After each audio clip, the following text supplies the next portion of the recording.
Oh, it is freezing. Good thing this car has seat heaters. What's up, everyone? So today I'm inside my Mazda Miata, and I'm gonna do the top 3 things that I dislike about this car. Now you may be asking yourself, Oren, in the past you've done the top 5 things. Why are you doing the top 3 things this time? And that's because I could truly only find 3 things that I dislike about this car. This car is so good that I had a really hard time finding more than 3 legitimate problems with it. I mean, this car got a 5 out of 5 from Motor Trend. What more do you need to prove that this car is a pretty amazing car? That being said though, let's get started with my dislikes about the Mazda Miata. Now before I start, I want to say that this car is an automatic. Feel free to leave all the hate you want in the comments below, but yes, I'm driving an automatic Miata. But don't worry, I don't like it. And that's actually the first gripe that I have with this car. Now I'll show you a photo so you can see what I'm talking about. But on the steering wheel there are 2 downshift buttons, and then the paddles on the back are both for upshifting. I don't get it. Why is that necessary? Why can't you just stick with the normal conventional 1 upshift and 1 downshift paddle shifter? Instead they have to go with this 2 downshift buttons and 2 upshift paddles. It's just, I don't like it. Now I do have a theory as to why they do this.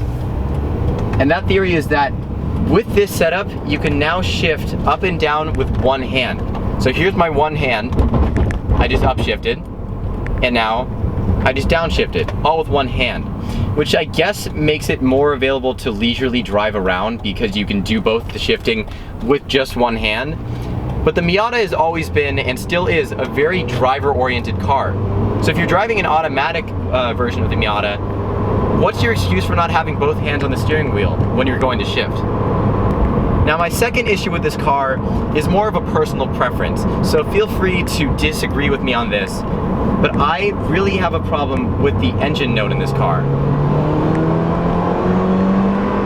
It's just so high-pitched and whiny.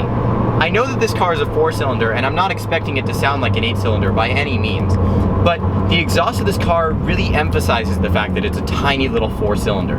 I've heard this car with aftermarket exhaust, and it can have a much deeper and much better sounding exhaust note, but instead it has this high pitch and whiny exhaust. So if I was going to modify this car, one of the first things that I would do would be a better exhaust.